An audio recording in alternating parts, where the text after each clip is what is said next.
All right, so what drew you to the project in season two?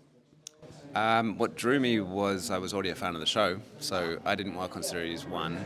Loved the show, knew the director because I'd worked with him on another project, and through purely whatever manifestation coincidence, he hired me on series two. So that's how I got involved.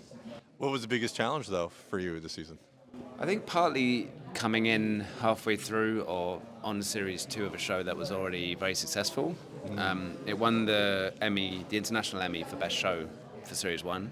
So that's kind of daunting coming in on a series two with a show that's already done so well, with a composer that wasn't me in series one. So it's kind of like respecting that and trying to take it in a new direction, but being very respectful to what they've already done and trying to help them kind of flesh it out and take it somewhere different for series two. Yeah, what instruments did you want to introduce in season two that perhaps wasn't in season one? A wine glass.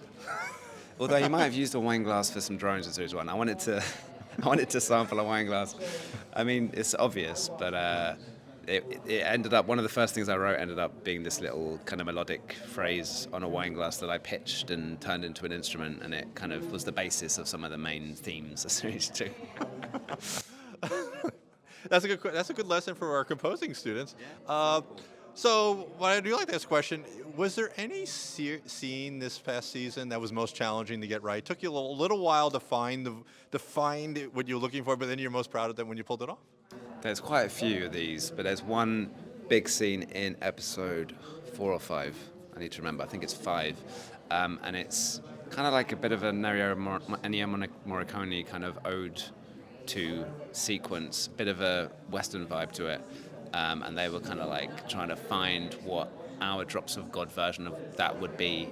And this show is very subtle in its emotions and its drama. It's not, nothing is on the nose, it's very subtle. So musically I can never get too big, I have to keep it quite small, and when we do go big it has to really earn it. So this whole sequence starts with a little bit of a Western vibe, and then you have this wide shot of Georgia and this huge shot of mountains and a car driving through, and it's all the orchestra sweeps at that moment. So that's probably that was the most challenging. That took the most different versions to get right.